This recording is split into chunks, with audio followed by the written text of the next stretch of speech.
Well, have you guys ever done something that kind of almost defies explanation? I had a really cool, this is our resale barn. I had a really cool yet embarrassing question on eBay this morning.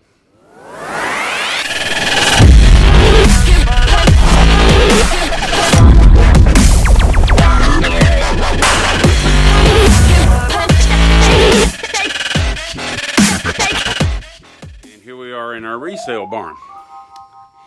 And I say the question was really cool but embarrassing. It was really cool because it's a reminder that there's always something to learn. When you think that you've got it all figured out and you think, hey, I'm becoming a pro at this, which we're far from being pros, there's always something else to figure out. Okay? So what we did, I woke up this morning and I had a question. We had listed a pair of Keen hiking boots. Well, in the process of listing these hiking boots, we put all kind of details in. We researched all the little upper material, lower material, insole material, what kind of strings they have on. I mean, we did a good job. And like to take a piece of notebook paper, and each listing we do, I'll get out like 5 pairs of shoes or 2 pairs of shoes and a waffle iron or whatever it is, and we'll write it down on the notebook paper and put our little research, and we've got everything line itemed out, and it just makes it easier to list for us than sitting there with a pair of shoes looking at them trying to make the listing. It's a lot faster. Well, in the process of this, we made one little boo-boo that's kind of important. Really glad that we keep everything organized, because we've got literally hundreds of pairs of shoes out here and shirts and things. Yeah, that's a little bit of our organization. We're also working on listing our monstrous pile of stuff that we haven't listed. Yeah, this place looks rough, but like I was saying, when we listed this really groovy pair of Keen hiking boots, and I think we listed them a little low, but we're barely over a year into this, so our business model is we want to make a good profit, but at the same time we want to get sales, because our feedback right now is like 146 positive feedback, and it's getting better. It's getting a lot better. But the better we get our feedback while we make good profit is the faster we're going to sell and the better we're going to do. Okay? So like these shoes, I paid $4 for these, and they're basically awesome shoes. We listed them for $35, free shipping. Now you think, man, free shipping, that's going to cost $10 or $12 to ship that pair of shoes, that pair of boots. True. And you pay $4. Well, it don't take a whole lot of effort to figure out you're going to make less than $20 on this pair of shoes that I could have probably listed at $45 or $50 and sold.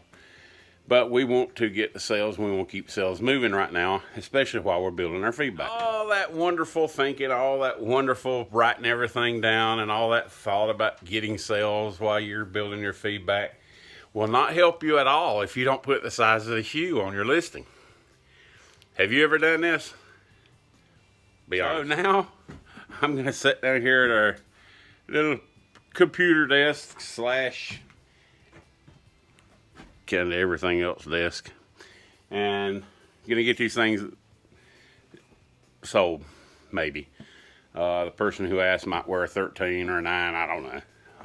But the 11Ds are pretty common size. We'll see if they buy them. If they don't, somebody else will. If they don't buy them, I'm gonna raise the price just a little bit. But anyway, never think that you've learned everything, that you've arrived. Don't get in too big of a hurry. Our big hurry became from all this. And back in the back, we've got a pile back here. A pile over here. And this is all stuff that we got to get listed. So we got in a big hurry and didn't pay as much attention to what we were doing as we should have. And I don't blame everything on Cece. She's my daughter and my partner. I do it too. You know, sometimes you just have to slow down and get the listing done, do the listing one time, and you don't have to go back and answer a bunch of embarrassing questions. The best lesson to be learned here is don't be afraid to make a mistake. You know, that was not putting down the size of the shoe. That was kind of, like I said before, embarrassing. But don't be afraid to make some mistakes. Everybody's going to make mistakes, and my dogs are after a rabbit in the yard, obviously.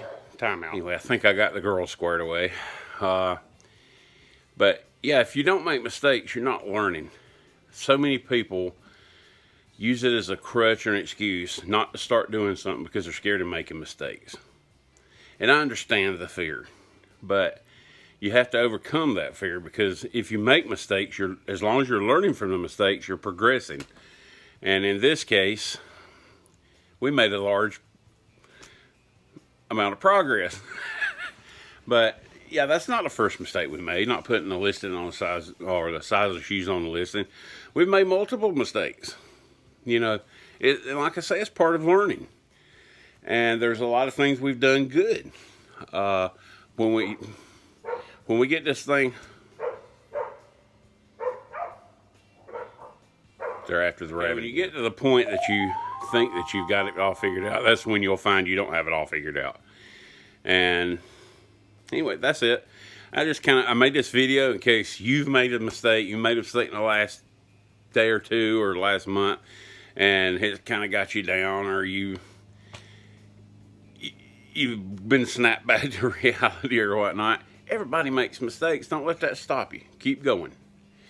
And with that, we'll let you guys go. I thank you for watching. If you like what you see, like and subscribe. And we're going to be having more and more and more content coming out. Like I've said before, I started affiliate marketing and started seeing success. I started telling people about it, and they wanted to know how they can make money right now. Because affiliate marketing with niche websites, it takes time. It takes time to build your site trust, and there'll be more on that later. So we started the resale business mainly as a way to show people how they can make money immediately. And we love the resale business. I mean, the resale hustle. We sell on eBay, sell used books, and a few other little clearance items on Amazon. And we love what we're doing. We want to ramp up the Amazon side of things, and we're going to start ramping up. We've just gotten Bluetooth scanners and Scout IQ apps and everything to start scanning more books and send them into Amazon. We're going to keep the eBay rolling and growing. We've got about as much stuff to list as we have listed, and I think we're going to take a few days off thrifting to get that done. And at the same time, I'm still doing blog posts and building the affiliate marketing websites. I have one website on deer hunting and one website on helping people make money online, you know. But it's all in your hustle. You got to get out there, do it, and don't be afraid to fail. And like I said before, like, subscribe, and we'll see you next time. Peace.